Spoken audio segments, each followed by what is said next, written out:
तो भैया असल में यहाँ पर ये नौकरी क्या है जिसको लेकर के चाहे हमारे योगी गवर्नमेंट की बात कर लीजिए, वो इतने उत्सुक हैं, वो इतने तेजी से कार्य कर रहे हैं। हमारे बच्चों के मन में एक अलग ही होता है, ठीक है, कि नहीं यार हमको तो यहाँ दीवान जी एकदम बनना है। ठीक है, तो हम आपको थोड़ा सा पूरा मामला समझाते हैं। देखिए होता क्या है, केंद्र की नौकरियां होती हैं जो एसएससी और बाकी जो कमीशंस हैं उनके माध्यम से पूरा होता है, और जो स्टेट की भर्तियां होती हैं जिनके अंदर में आप यूपीएसआई की बात कर लीजिए, कांस्टेबल की बात कर लीजिए, वो राज्य सरकार के अधीन में होती है। इसमें अगर हम बात करें तो जो स्तर है वहां पर एंट्री करने का पुलिस सिस्टम के अंदर में, वो कांस्टेबल से होता है, और बाकी एसआई तो आप जानते ही हैं। अब थोड़ा सा कांस्टेबल के बारे में जिनको नहीं पता है, मैं यहाँ पर उनके बारे में थोड़ा सा बता देता हूँ यहाँ पर कि जो मुख्य कार्य हैं एक कांस्टेबल के वो यहाँ पर क्या है। तो सबसे पहले थोड़ा सा कांस्टेबल का जो मुख्य कार्य हो जाता है वहीं एफआईआर दर्ज करना, हालांकि पूरी तरीके से इनके हाथ में नहीं होता, अपने सीनियर्स के साथ में मिलकर के ये करवाते हैं। गश्त लगाना हो गया, चूंकि पूरी तरीके से ये नौकरी ग्राउंड ड्यूटी की है, फील्ड ड्यूटी है। ऐसा नहीं है यहाँ पर कि जो है आप पूरी तरीके से जीवन भर डेस्क जॉब आपको मिलेगा, ऐसा नहीं है। कभी थाने में आपको पोस्टिंग मिल गई, कभी फील्ड पर आपको मिल गया, लेकिन 90% ऑफ द टाइम जो होता है वो आपका गश्त लगाने का होता है, जांच में सहायता करने का होता है, भीड़ और ट्रैफिक को पूरी तरीके से नियंत्रण में करना होता है, कागजी कार्रवाई करना होता है, ठीक है, नागरिक सुरक्षा और सत्यापन का होता है। इसमें धीरे धीरे आपके लिंक भी बहुत अच्छे बनते जाते हैं, और अगर आप काम करते हैं डिपार्टमेंट में बहुत अच्छे तरीके से, कुछ समय के बाद में फिर आपका प्रमोशन भी होते जाता है। तो यानी जीवन भर आप सिर्फ कांस्टेबल के पद पर नहीं रहते हैं, आपका प्रमोशन होकर के और आगे एसआई तक भी आप जा सकते हैं, ठीक है। हालांकि प्रमोशन बहुत स्लो है। वेतन की अगर हम बात करें तो जो बेसिक पेमेंट होती है वो 21,700 की होती है, 2000 ग्रेड पे वाली नौकरी है, ठीक है। तो कुल मिलाकर के जो इन हैंड आपको सैलरी आती है और भी काफी सारी चीजें इसके अंदर में जुड़ जाती हैं, तो 30,000 से 40,000 के बीच में शुरुआती वेतन आपका होता है। और जैसे जैसे आपका समय बीतता है, चीजें बढ़ती हैं वहां पर, तो वेतन भी आपका बढ़ते जाता है, ठीक है। ये पैसे से ज्यादा बाकी चीजों के लेकर के भी आप वाकिफ होंगे वहां पर कि इसका जो पावर होता है वो कितना होता है। आप अपने क्षेत्र में ही अगर आप यहाँ पर कांस्टेबल में लग जाते हैं तो ये समझ लीजिए कि आपका रुतबा, आपका ऑरा और बाकी सारी चीजें उसी दिन से बहुत ज्यादा बढ़ जाती हैं, और इसी को लेकर के यहाँ लोगों के मन में काफी ज्यादा जो क्रेज होता है वो होता है, ठीक है। बच्चे जो होते हैं यूपी पुलिस और जीडी, यहाँ पर दो ऐसे पेपर होते हैं जिनको लेकर के काफी उत्सुक होते हैं। दोनों की तैयारी लगभग सिमिलर होती है, थोड़ा बहुत फर्क होता है, ठीक है। गणित में तो बिल्कुल भी बहुत फर्क नहीं है, सेम ही है आपका पैटर्न, मैंने देख लिया वहां पे, ठीक है। बस ये होता है जीडी पैरामिलिट्री फोर्सेस में आपको देता है मौका, तो पूरे भारत में अलग अलग जगह पर आपकी पोस्टिंग हो सकती है, और यूपी पुलिस में उत्तर प्रदेश के ही अलग अलग डिस्ट्रिक्ट में, अलग अलग शहरों में वहां पर आपकी पोस्टिंग होती है, बट आप यूपी से बाहर नहीं जाते हैं। ये कहानियां कुल मिलाकर के होती हैं। तो जनरली जो बच्चे जीडी की तैयारी करते हैं वो पुलिस की भी करते हैं, जो पुलिस की करते हैं वो जीडी की भी कर रहे होते हैं। कुछ ऐसे होते हैं जिनको स्पेसिफिक होता है कि भैया जीडी वीडी में हमको नहीं जाना, तो हम खाली पुलिस की तैयारी करेंगे। शैक्षणिक योग्यता जो होती है वो 10+2 के आधार पर होती है, ठीक है। और इसमें जो एज चाहिए वो 18 से 22, और महिला का थोड़ा 18 से 25। मतलब इसमें थोड़ा अगर फैक्चुअल एरर होगा तो उसके लिए थोड़ा माफी चाहेंगे, बट डिटेल में कभी रहा तो मैं पूरी तरीके से संपूर्ण इसके ऊपर में जो चर्चा है वो कर लूंगा। अभी आप लोगों का पेपर हुआ है तो बेहतर तरीके से आप जानते हैं कि आपके ये 4 विषय होते हैं, ठीक है। ऑफलाइन ये पेपर होता है ओएमआर बेस्ड पे, जहां पर कुल मिलाकर के 150 सवाल, 300 नंबर का पेपर आपका ये होता है। नेगेटिव मार्किंग इसके अंदर में कहीं पर भी नहीं होता। जीएस के 38 क्वेश्चन होते हैं, हिंदी के 37 क्वेश्चन होते हैं, गणित के 38 हो गए, तर्क शक्ति के ये हो गए, बट ये 38 नहीं रहता, 25 से 30 के बीच में क्वेश्चन आपके आते हैं, और जो एक्स्ट्रा होता है वो सारा का सारा रीजनिंग में आपका जुड़ जाता है। यानी यूपी पुलिस में अगर हम बात करें तो रीजनिंग को लेकर के आपका वेटेज थोड़ा ज्यादा हो जाता है मैथ्स के मुकाबले, ठीक है। और इसमें जो कट ऑफ है वो इस बार मुझे जो उम्मीद है वो लगता है कि बहुत हाई जाएगी। आप लोगों ने साफ तौर पर देखा भी होगा इस बार यूपीएसआई में जो कट ऑफ गया वो कितना गया। अब चूंकि आप लोगों ने जाना कि ये नौकरी, आपको पता भी चल गया कि हाँ भाई इसकी घोषणा हो चुकी है, आपको ये भी पता चल गया कि इसमें पावर कितना, आपको ये भी पता चल गया पैसा कितना, आपको ये भी पता है कि भाई ये आपके लिए कितनी जरूरी है, आपको ये भी पता चल गया कि आप इसके लिए योग्य हैं कि नहीं है, ठीक है। और इसमें कौन कौन से पेपर आपको देने हैं। अब सारा खेल ये होता है कि चलो यार नौकरी के बारे में जान लिया, पैसे के बारे में जान लिया, प्रमोशन के बारे में जान लिया, तो ये नौकरी हमारी खुद की कैसे हो सकती है, वर्दी हमारे कंधे पर खुद पे कैसे सच सकती है, ठीक है। और साथ में कैसे सच सकती है वो तो चलो अलग एक और बात है, कौन ऐसी गलतियां हैं जो बच्चे करते हैं जिसके कारण उनका सिलेक्शन इसमें नहीं हो पाता है। इस बार मैंने जो देखा वो क्या देखा, जैसे हम लोगों ने तो अपने पर खूब मेहनत की, बहुत ज्यादा मेहनत की, लेकिन जैसे काफी सारी चीजें मैंने पढ़ाने के दौरान बच्चों के अंदर में नोटिस किया, फिर उसके बाद में सेंटर पर जाने के बाद मैंने वहां पर नोटिस किया, और वो गलतियां मैं पहले आप लोगों के सामने लेकर के आना चाहूंगा कि आज के समय अगर कोई बच्चा तैयारी कर रहा है तो उसके सिलेक्शन के ना होने का कारण जो है वो सबसे बड़ा यहां पर क्या है। चंद पॉइंट्स के अंदर में मैंने इन बातों को समेटने की कोशिश की है ताकि आपको चीजें जो है वो समझ में आ सकें, ठीक है। तो यहां पर अगर हम देखें तो अत्यधिक प्रतिस्पर्धा, हाई कंपटीशन और कट ऑफ। आज के समय अगर आप देखोगे, ठीक है, तो बच्चों की भी संख्या क्या हो रही है, पोस्ट को देख करके बढ़ रही है। जब पेपर रेगुलर फॉर्मेट में होता है ना, तो सबके मन में ये रहता है कि चलो इस बार का नहीं हुआ तो इसी तैयारी पर अगली बार फोड़ देंगे, तो कंसिस्टेंसी बनी होती है। अगर आप देखोगे एसआई को लेकर के अब 4 साल में पेपर हो रहा है, 5 साल में पेपर हो रहा है, तो वहां कुछ बच्चे एकदम जब पेपर आता है तब तैयारी करते हैं, लेकिन जो भर्तियां रेगुलर होती हैं उनमें बच्चा लगातार फ्रॉम द फर्स्ट डे वहां पर तैयारी कर रहा होता है। इस बार का जैसे पेपर बीता नहीं, अगली बार की तैयारी अभी से शुरू हो चुकी है, तो जब तैयारी इस लेवल पर होगी तो कंपटीशन ज्यादा होगा, और कंपटीशन ज्यादा होगा तो कट ऑफ भी क्या होगा बच्चों, ज्यादा होगा, ठीक है। यानी कट ऑफ लगातार हाई रहेगा। एक एक नंबर के लिए इतनी बड़ी प्रतिस्पर्धा है, इतनी बड़ी प्रतिस्पर्धा है, एक सवाल के लिए कि हमारा सही है कि तुम्हारा सही है कि क्या सही है, और वो इतने ज्यादा रैंक को ऊपर नीचे कर देता है कि भैया कई लोग लिस्ट में जुड़ जाते हैं तो कई उससे बाहर हो जाते हैं। ऐसे में हमारे चैंपियंस को क्या करना होगा ताकि वो इसको डिकोड कर पाए, आप लोग हमारे साथियों को क्या करना होगा कि डिकोड करके सिलेक्शन ले पाओ, वो भी हम अभी आगे आपको बताएंगे, ठीक। उसके बाद में बदलता परीक्षा का पैटर्न। अब आप बोलोगे परीक्षा का पैटर्न कब बदला, नोटिफिकेशन तो आया नहीं तो पेपर का पैटर्न कहां से बदल गया, बदला ना, इंटरनली बदला। आपने देखा यहाँ पर कि होमगार्ड में एसआई के क्वेश्चन पूछ लिए गए थे और एसआई में होमगार्ड लेवल के क्वेश्चन पूछ लिए गए थे। ऐसे में तैयारी होमगार्ड वाले जो है वो अपने होमगार्ड लेवल करके जाते हैं, बट पेपर आ जाता है एसआई का, और एसआई में 2017 के पेपर को रेफरेंस में लेकर के जाते हैं और उसके बाद पेपर आ जाता है होमगार्ड लेवल का और कट ऑफ भाग जाता है 7वें आसमान पे। बीच में थोड़ी बहुत धांधली की और बाकी सारी चीजों की भी खबरें आती हैं, ठीक है, जिसके भी पुष्टि कोई बहुत ज्यादा नहीं कर पाता। हम लोगों ने तो काफी सारे सबूत दिए, लेकिन खैर वो अलग बात है, उसका भी डिस्कशन हम लोग नहीं करेंगे। तो जो ट्रेंड है, ट्रेंड कहीं ना कहीं बदलता है ना, तो इसमें जो तैयारी आप करके गए, मान लीजिए कि आपको साहित्य का था कि इस बार साहित्य से बहुत क्वेश्चन आएंगे, सोचिए साहित्य का क्वेश्चन ही नहीं आया होता, तो ऐसे केस में आपसे गलती क्या हो गई, साहित्य पढ़ने के चक्कर में 10 चीजें और जरूरी थी जो आपने नहीं पढ़ा और आपने वेटेज के हिसाब से जानने की कोशिश की। बाकी लोगों ने जो माहौल बनाया आप उसके हिसाब से आप गए और जाकर के वहां चारों खाने चित हो गए। परीक्षा का पैटर्न बदला और यहां जो महत्वपूर्ण चीज थी सिर्फ उसी के ऊपर फोकस करके बाकी चीजों को छोड़ देना और वहां पर पेपर में आप अपना नुकसान बच्चों करके चले आए। तो पेपर के पैटर्न से भी यहां पर थोड़ी बहुत भर्ती में ट्रेंड बदल रहा है। पुरानी स्ट्रेटजी अब काम नहीं करती है, वो पुराना तरीका अब काम नहीं करता है। कभी पेपर इजी तो कभी पेपर डिफिकल्ट, और इस तरह से बच्चों को क्या हो रही है, तो दिक्कतें मेरे भाई यहां पर आ रही है। इसका समाधान यहां पर क्या है, अगर हम इसको लेकर के बात करें तो वो भी हम आएंगे धीरे धीरे करके। अच्छा, एक चीज और है, सिलेक्शन ना होने के इन 2 कारणों के बाद में तीसरा कारण और भी है, वो है टाइम मैनेजमेंट की समस्या।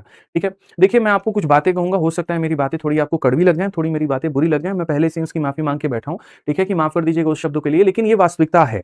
ठीक है, आप लोग सपने इतना बड़ा देखते हो कि हम इसको फोड़ेंगे, लेकिन जब हकीकत स्ट्रेटजी बनाने की आती है, जब पढ़ने की आती है ना, तो आप उस तरह से बिल्कुल भी अलाइन नहीं करते। जितना वक्त आपको मिलता है, अगर उसके अंदर में सही रणनीति के साथ में सही टाइम मैनेजमेंट की टेक्निक को सीख करके अगर आप चलोगे, तो मैं आपको कोरे पन्ने पर साइन करके दे सकता हूं कि आपका सिलेक्शन होगा, लेकिन वो आप नहीं कर पाते हो। और क्यों नहीं कर पाते हो, अत्यधिक वीडियो, अत्यधिक चीजें, खाली पढ़ना खाली पढ़ना खाली पढ़ना। सिलेक्शन मेरे भाई कभी पढ़ने से होता नहीं, ना पढ़ने ना पढ़ाने से। सिलेक्शन का सबसे पहला नियम है कंसेप्ट को सीखना, दूसरा नियम उसके बाद में है प्रैक्टिस को लेकर के आना, तीसरा नियम उसके बाद में है रिवीजन को करना, और चौथा नियम उसको समेटना। और ये बात एक टीचर, एक मेंटर नहीं कर रहा है, एक सिलेक्टेड पर्सन कर रहा है जिसने काफी सारी सरकारी नौकरियां निकाली हैं। और आपका तो कांस्टेबल लेवल है, हमने तो इंस्पेक्टर लेवल की नौकरियां निकाली है। हम उस एक्सपीरियंस के आधार पर आपसे ये बातें कर रहे हैं। आज के समय अगर आप देखेंगे तो जीडी हो गया, कहीं पर हो गया, जितनी परीक्षाओं में काफी सारे मेरे स्टूडेंट सेलेक्ट होते हैं, हमने उनको इन्हीं गाइडेंस के माध्यम से बताया, और आज के समय बाकियों के मुकाबले कम मेहनत करके वो अच्छी पद लेकर के गए हैं। क्यों? क्योंकि उनको ये बात पता है कि भाई बस भागना नहीं है, भागना नहीं है, भागना नहीं है, पहले ये बताओ जाना कहां है। किसी ने कह दिया वो अंतिम टारगेट है, तुम पहुंच जाओ, खाली पैर भागे कि यहां पर चप्पल पहन के भागे कि जूता पहन के भागे, बगल में साइकिल बाइक रखी थी उस पर चढ़ के जाना था, ये तुमने पूछा ही नहीं। ठीक है, तो टाइम मैनेजमेंट वही टेक्निक है। आप अगर सही तरीके से पेपर देने जा रहे हैं, आपके सामने मिक्स क्वेश्चन आते हैं, आपको ये बात पता है कि आपके सामने रीजनिंग के सवाल हैं, गणित के सवाल हैं, आपके सामने जीएस के सवाल है, हिंदी के प्रश्न है। अब ऐसे में पहले किसको अटेम्प्ट करना है, नहीं करना, उसके बाद में वहां पर जो सवाल बड़ा दिख रहा है उसको छोड़ करके क्या हम आगे बढ़ सकते, नहीं बढ़ सकते। मजे की बात यहां पर यह है कि ओएमआर जो पेपर होता है वो ऑफलाइन होता है, सारे सवालों को आप एक साथ देख सकते हो। तो एक साथ देख सकते हो तो बड़ा छोटे समय के अंदर में आप वहां पर इंस्टेंट जो है वो ये डिसाइड कर सकते हो कि हमें किसको बनाना है, हमें किसको छोड़ना है और कैसे क्या करना है। तो ये पूरा पूरा टाइम मैनेजमेंट का पार्ट होता है। पेपर के बाद में जब मैं बच्चों से मिलने गया, एक बच्चा अपना क्वेश्चन पेपर लेकर गया, उसने कहा गुरुजी ये वाला सवाल देखिएगा एक बार, हम हड़बड़ाहट में नहीं बना पाए। मैंने उसको 2 मिनट में बताया, डायगोनल का क्वेश्चन था, रोम्बस का, समचतुर्भुज का, कि ये तो ऐसे बन जाएगा। बोला सर पेपर में दिमाग काम नहीं किया। हम बोले काहे दिमाग नहीं काम किया? अरे सर शुरू में ही इतना बड़ा बड़ा सिटिंग अरेंजमेंट का क्वेश्चन पढ़ लिए थे कि बाद में हमको लगा ये भी क्वेश्चन बहुत टफ होगा। अब ये कहानी है वहां पे। तो ये किसका भाग है? ये टाइम मैनेजमेंट का है। ठीक है, तो मेरा उद्देश्य जो था ना, वो जब हम पढ़ा रहे थे तो उस समय तो मैंने ज्यादा चर्चा नहीं की। क्यों? क्योंकि आप भटक जाते अपने राह से, आप बोलने लगते सर तरीका बताओ क्या होगा, तरीका बताओ क्या होगा, और उस समय लिटरली बताता तो आप उसको अप्लाई नहीं कर पाते। भाई मेहंदी भी अपना रंग लाने के लिए रात भर का समय लेती है, तुम कहो कि 10 मिनट के अंदर में रंग लेकर के आ जाए, संभव नहीं है। तो सिलेक्शन भी लाने के लिए 5-6 महीने का तो वक्त लेगा ही लेगा। ऐसा नहीं होगा वहां पर कि तुम 2 मिनट के अंदर चाहो, 4 दिन के अंदर चाहो तो वो हो पाएगा, संभव ही नहीं है। इस बात को लेकर के ध्यान चलो। तो 120 मिनट में 150 क्वेश्चन बनाना और सही बनाना, ये सबसे जरूरी बात है। नेगेटिव मार्किंग नहीं है, इस बात को लेकर के खुश तो हो जा रहे हो, सिलेक्शन लिस्ट में नाम नहीं आ रहा, इस बात की भी जरा फिक्र कर लो तो बात ही कुछ और हो जाएगी। तो टाइम मैनेजमेंट की जो सही टेक्निक होगी कि मैथ्स में कैसे समय लगाना है, रीजनिंग में कैसे समय आपको देना है, तो ये एक विषय का टीचर ये कभी भी आपको बता ही नहीं पाएगा। ये पूर्ण रूप से आपको सभी सब्जेक्ट के टीचर अपने अपने जब सब्जेक्ट में बताएंगे तो कलेक्टिव एफर्ट होगा, तब जाकर के आपको उसके अंदर में हो पाएगा। तो इसके भी हम यहां पर आगे चर्चा करेंगे। सिलेबस की सही समझना होना, इस बात से मैं बहुत दुखी हूं। यकीन मानिए मेरे भाई, यहां पर आज के समय मैंने देखा कि जैसे गणित की अगर मैं अपनी विषय की बात करूं तो बहुत ऐसे लोग हैं वहां पर गणित पढ़ा रहे हैं, शानदार पढ़ा रहे हैं, जबरदस्त पढ़ा रहे हैं, लेकिन मेरे भाई जो पेपर में आना चाहिए वो ना पढ़ा के सब पढ़ा रहे हैं। ठीक है, हम जिंदगी में टाइम एंड वर्क में ए इतने दिनों में करेगा, बी इतने दिनों में करेगा, सी इतने दिनों में करेगा, मिलकर कितने दिन में करेंगे, इससे बाहर कभी आ ही नहीं पाए। और क्या लगता है कि यहां पर ठीक है कांस्टेबल लेवल का पेपर है, मैं मानता हूं इस बात को लेकर के कि हाँ भाई कांस्टेबल लेवल का पेपर है, थोड़ा आसान आएगा, लेकिन आपने तो होमगार्ड में कहानी देखी ना। होमगार्ड लेवल का पढ़ाने के बाद में बच्चा पूर्ण रूप से विश्वास कर लेता है हमारे गुरुजी जो कह रहे हैं वो सही कह रहे हैं, हमको यही पढ़ के जाना पड़ेगा, और अंत में भुक्तभोगी बच्चा होता है। मैं शुरू में तुमसे 2-4 बातें सुनना पसंद करूंगा कि मास्टर थोड़ा इरेलीवेंट पढ़ा रहा है, थोड़ा टफ पढ़ा रहा है या थोड़ा कैलकुलेटिव पढ़ा रहा है, लेकिन इतना जरूर याद रखना, सेंटर के बाहर निकलोगे तो मुस्कुराते हुए तुम ही होगे, कोई और नहीं होगा। आज के समय अगर आप देखो तो कोई भी वीडियो मेरी उठा करके देखो, किसी बच्चे से आप पूछो 17 दिन 17 मैराथन में जो हमने पढ़ाया, अनुराग सर ने पढ़ाया, पूरी टीम ने पढ़ाया, शान से ही बच्चा कह सकता है कि यार इस टीम का जो कंटेंट था वो सबसे ज्यादा रिलेवेंट था, कम समय के अंदर में सबसे ज्यादा अगर पेपर फंसाने का काम किया था तो विद्याग्राम टीम ने किया था। और यही हमारा उद्देश्य होता है। ठीक है भाई, हमें नहीं पढ़ाना 20-20 घंटे, 25-25, 26-26 घंटे, और अगर पढ़ाएंगे भी या कम भी पढ़ाए तो भी एक ही बात के साथ में जाएंगे कि हम खुद पहले अपने आप को अपडेट रखें, हमें पहले सिलेबस की सही समझ हो ताकि हम बच्चे को गाइड कर पाए, क्योंकि बच्चा पूरी तरीके से अपने आप को हमें समर्पण कर चुका होता है। गुरुजी आप जो बोलोगे ना हम वही करेंगे, और पता चले कि टीचर को खुद नहीं पता कि कैसे ट्रेंड बदल रहा है, कैसे सिलेबस बदल रहा है, कैसे क्वेश्चंस के लेवल बदल रहे हैं, वही पुराने घिसे पिटे तरीके। दूसरा भाई, हम व्यूज देख के कभी नहीं पढ़ाते। मेरी अगर करोगे ना भाई, मैं 500 बच्चे भी अगर मुझे देख रहे होंगे मैं तब भी पढ़ाऊंगा, लेकिन मैं वही पढ़ाऊंगा जो पेपर में आएगा। मेरे लिए मायने ही नहीं रखता है कि क्वेश्चन में आसान लेकर आऊं या टफ लेकर आऊं, जो रेलिवेंट होगा वो लाऊंगा। प्रैक्टिस सेट भी मैंने 2 करवाए थे पेपर के पहले, आपने देखा होगा। एक बहुत आसान लेवल का रखा था जो ये बताने के लिए कि देखो ये हो रहा है, और दूसरा वाला आपको ये कहा था कि अगर पेपर ऐसा आया तो तुम फोड़ सकते हो। और यहां पर मुझे इस बात की खुशी हुई कि जब पुलकित सर एक सेंटर का रिव्यू ले रहे थे तो बच्चे ने कहा वो 2 प्रैक्टिस सेट अपने आप में ही काफी था। ये बात दर्शाता है कि हाँ भाई, आप कंटेंट पर अगर काम करके जाओगे तो बच्चे को भी धीरे धीरे ये बात समझ में आएगी। तो आपके साथ में सिलेबस की नहीं समझ होना सही नहीं होना। ठीक है, टेस्ट भी एक ही प्लेटफॉर्म पे है, वीडियो भी एक ही प्लेटफॉर्म पे है, तो पूरा पूरा इकोसिस्टम एक ही तरीके से चल रहा है। आप पूरी तरीके से उसी डायरेक्शन में वहां पे जा रहे हो, और जा रहे हो तो दिक्कत यहां पर ये हो रही है कि आप मान चुके हो कि जो है वो यही सत्य है, और उसमें परेशानी होता है जब वहां पर थोड़ा सा पेपर का पैटर्न बदलता है, फिर हाथ जोड़ते हुए लोग मिलते हैं, जी नहीं आया, माफ करिएगा इस बात को लेकर। लेकिन वहां पर जवाब कौन देगा, किस तरह से होगा यहां पर कि जो तुम्हारा वक्त चला गया। तो मैं शुरू से इस बात की ये लेकर के चलूं कि नहीं यार, अगर ये चीज है, अगर ये बदलेगा, अगर ऐसी चीजें होंगी, हम शुरू से ही आपको बता दें कि भाई देखो मेहनत तो तुम्हें करना पड़ेगा। ठीक है, तो आप भी उस चीज के लिए प्रिपेयर हो जाओगे, हम भी प्रिपेयर हो जाएंगे, तो मिलकर के मेहनत करेंगे तो सिलेक्शन की संभावना बढ़ जाएगी। ठीक है, उसके बाद में जो नेक्स्ट आता है वो आता है कंसिस्टेंसी की कमी। ये दोनों तरफ से होता है, दोनों पक्षों में होता है। टीचर्स की तरफ से में भी होता है कि वो भी कंसिस्टेंट नहीं हो पाते अपनी क्लासेस में, और बच्चों की तरफ से में भी होता है। हालांकि मैं आपको एक बात बताऊं, जो कंसिस्टेंसी वाली पॉइंट है, कुछ कह रहे हैं आप, ठीक है, कंसिस्टेंसी में आप लोग तो जीत जाते हैं, जब पेपर का समय आता है उस समय तो आप हाई लेवल के कंसिस्टेंट होते हैं। लेकिन मेरी मां हमेशा एक कहावत कहती है कि जब प्यास लगे ना तब कुआं खोदो तो उसका कोई अर्थ नहीं बनता है। समझदार व्यक्ति वही है जो अपने खाने पीने का सारा जुगाड़ पहले से लेकर के बैठा हुआ हो। ठीक है, अंत समय में आप ये सोचते हैं ये वाला वीडियो 500 प्रश्न वहां दिया गया है, जाकर के एकदम से देख लो। हमारे अंकित सर एकदम लगाते हैं 500 प्रश्न 4 घंटे के अंदर में। हम कहे मास्टर साहब पढ़ा तो दोगे, बच्चा पढ़ भी लेगा वहां पे, ये बताओ याद रहेगा उसको? कहता है गुरुजी कांस्टेबल वाले बालक बड़े तेज हैं। लेकिन इस बार हम अंकित सर से कहेंगे ये 500 प्रश्न जो है आप कम से कम 2 महीना पहले कराओ, और अंत में वहां पर ये लिखवाओ कि 500 प्रश्नों का रिवीजन। समझ में आ रहा अंकित सर? ठीक है, अब अंकित सर बोलेंगे हमको बोलिए, बताइए।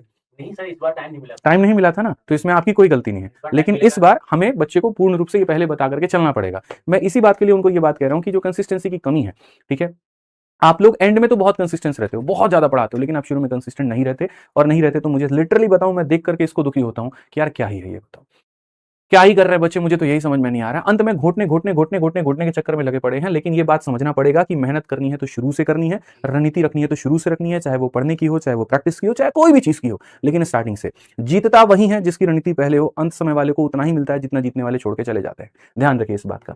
और छठा उसके बाद में आ जाता है फाइनेंशियल और आर्थिक तंगी, और मतलब ये कि पैसे बहुत ज्यादा नहीं होने के कारण आप सही कंटेंट पर नहीं पहुंच पाते हैं, चाहे वो सही किताबें हो, चाहे वो सही कंटेंट हो, ठीक है, या सही वीडियोस हो। और कई बार ऐसा होता है कि मल्टीपल रिसोर्सेज भी आपके आ जाते हैं। ठीक है, फाइट 100 रुपए में ये चीज है, 11 रुपए में ये चीज है, 200 रुपए में ये चीज है, 500 रुपए में ये चीज है, ले सबका बटोर के रखो मोबाइल के अंदर में। ठीक है, कम से कम 10 गो टेलीग्राम तो ज्वाइन करके रखोगे। फलाने वाले मास्टर ने कहा है कि इसके बाहर क्वेश्चन हिंदी में नहीं आएगा, वो भी डाउनलोड करेंगे हम। उन्होंने कहा था जी रीजनिंग में तो इससे बाहर क्वेश्चन आ ही नहीं सकता, वो भी होगा। ठीक है, मैथ के एक वीडियो में संपूर्ण मैथ खत्म, तो ये भी हमको पढ़ना है। देखिए सारी चीजें अंत में काम आती हैं, और तब आती हैं जब पहले से आपकी जड़ें मजबूत हों।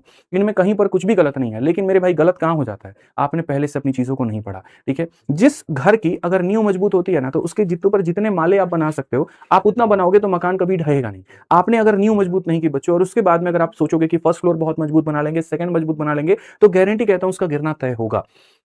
तो कंटेंट का भी बहुत ज्यादा एकदम बाढ़ आना भी वो अपने आप में एक नुकसान है।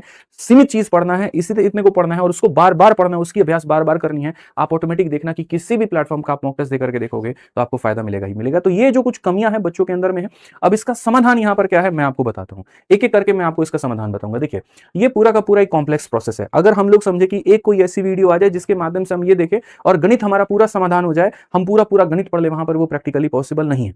एक वीडियो से जीएस का समाधान हो जाए, संभव नहीं है। सीरीज जो होती है ना, कभी भी वो प्रैक्टिस कराने के लिए होती है। सीरीज अंतिम समय में देखिए, अब मान लीजिए टाइम एंड वर्किंग हम पढ़ा रहे हैं भाई, जब आप शुरू करते हो तो हम बहुत बेसिक से लेके चलते हैं, फिर उसके बाद थोड़ा एडवांस, थोड़ा और एडवांस। लेकिन जब अंत समय आता है ना, तो हमारे पास भी वक्त नहीं हो पाता कि इसके अंदर कई और तरीके हैं। ठीक है, जिससे इस सवाल को बनाया जा सकता है, तो मैं वो सारे तरीके आपको समझा पाऊँ, नहीं होता है वो वक़्त। उस समय एक क्वेश्चन को सिर्फ एक ही अप्रोच के माध्यम से मुझे बताना पड़ता है, मेरी मजबूरी बन जाती है। लेकिन आज अगर मेरे पास में 6 महीने, 7 महीने, साल भर का वक़्त है, आपके पास में वक़्त है,